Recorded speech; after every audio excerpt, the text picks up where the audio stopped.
नमस्कार दोस्तों, thoughts of voice में आपका स्वागत है।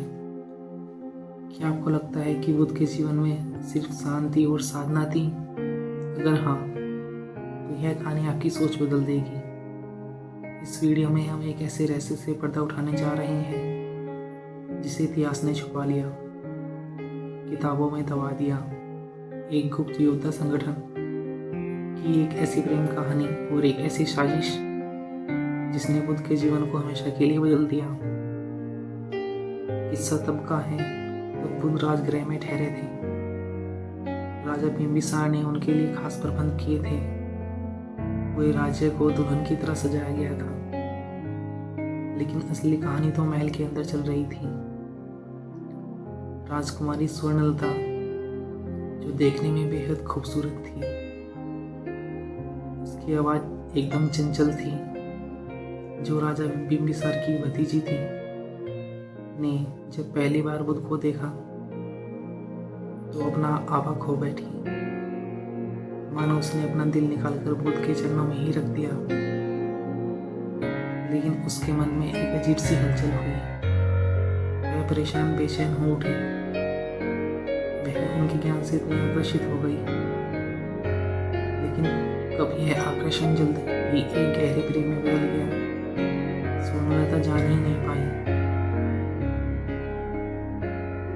एक रात की बात है, जब सब सो रहे थे, स्वर्णलता ने अपनी सखी मालिनी के साथ एक योजना बनाई।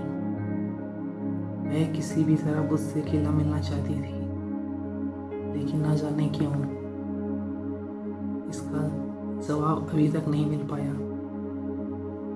और जब वह मौका आया तो उसकी आंखों में आंसू थे। गुरुदेव, मैं आपके बिना नहीं रह सकती। क्या ज्ञान पाने के लिए प्रेम का त्याग करना जरूरी है? बुद्ध मुस्कुराए, लेकिन उनकी आंखों में गहराई थी, और उस गहराई में स्वर्णलता के लिए प्रेम छिपा था। प्रेम त्यागने की चीज नहीं, समझने की चीज है स्वर्णलता। लेकिन मेरा मार्ग कुछ और है। मैं तुम्हें चाहकर भी नहीं अपना सकता। लेकिन यह प्रेम कहानी अभी खत्म नहीं हुई थी। बुद्ध का प्रभाव बढ़ रहा था और कुछ लोग इससे खुश नहीं थे। महल में राजा बिम्बिसार के सेनापति वीरसेन और कुछ ब्राह्मण पुरोहितों ने मिलकर एक गुप्त योजना बनाई, जो बुद्ध के खिलाफ षड्यंत्र रचने की योजना में तब्दील हो गई। वे बोले, अगर बुद्ध जिंदा रहे तो हमारा अस्तित्व खतरे में पड़ जाएगा। हमारी पूछ करने वाला फिर कोई नहीं रहेगा। इसी बीच कुछ ग्रामीणों ने अजीब घटनाएं देखनी शुरू कर दी। रात को जंगल में काले कपड़ों में कुछ योद्धा घूमते नजर आए, लेकिन वो किस लिए घूमते थे और क्यों घूमते थे, इसका जिक्र कहीं नहीं मिलता है। बुद्ध के ठहरने वाले स्थान के आसपास अजीब संकेत छोड़ दिए जाते, ताकि कोई भी अनहोनी होने से पहले ही उससे बचा जा सके। और सबसे चौंकाने वाली बात, स्वर्णलता अचानक गायब हो गई। कहीं यह एक अपहरण तो नहीं था? गांव वालों में एक अफवाह फैल गई कि बुद्ध को मारने की योजना बनाई जा चुकी है। गांव वालों में हड़कंप मच गया। गांव वालों अपने सब सुध बुद्ध खो बैठे, लेकिन बुद्ध को बचाने के लिए कोई था।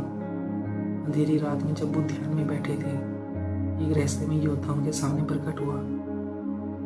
गुरुदेव, मैं छाया योद्धाओं का प्रमुख हूँ। हमारा कर्तव्य है आपको सुरक्षित रखना। बुद्ध ने उसकी आंखों में देखा और कहा, जो सत्य के मार्ग पर चलता है उसे सुरक्षा की जरूरत नहीं होती। लेकिन छाया योद्धा झुककर बोले, सत्य अकेले चल सकता है, परंतु अंधकार में छिपी साजिशों को उजागर करने के लिए किसी न किसी को लड़ना पड़ता है। अगली सुबह जब बुद्ध नगर में प्रवेश कर रहे थे, तभी उन पर हमला हुआ। वीरसेन के सैनिकों ने भीड़ में घुसकर बुद्ध को जहर देने की कोशिश की, लेकिन तभी एक चौंकाने वाली घटना घटी। स्वर्णलता दौड़ती हुई आई और बुद्ध के सामने खड़ी हो गई। तीर सीधे उसके सीने में लगा। गांव वाले चिल्लाए, बचाओ बचाओ। सैनिकों में भगदड़ मच गई, मारो मारो। और तभी छाया योद्धा प्रकट हुए। उन्होंने बिम्बिसार को सारी सच्चाई बताई। सुवर्णलता ने अपनी अंतिम सांस लेते हुए बुद्ध की ओर देखा और बोली, मैंने पीढ़ियों को त्याग नहीं किया, मैंने इसे समझा और अपने आप को तुम्हारे हवाले तुम्हें समर्पित कर दिया। बुद्ध की आंखों में करुणा थी, प्रेम था, लेकिन यह नियति थी जिसे कोई नहीं बदल सकता था। इस घटना के बाद राजा बिम्बिसार ने वीरसेन और उन साजिशकर्ताओं को दंडित किया, लेकिन छाया योद्धाओं का क्या हुआ, इसके बारे में कहीं उल्लेख नहीं मिलता। कहा जाता है कि उन्होंने बुद्ध की रक्षा के लिए सदियों तक काम किया, परंतु इतिहास ने उनके नाम को मिटा दिया।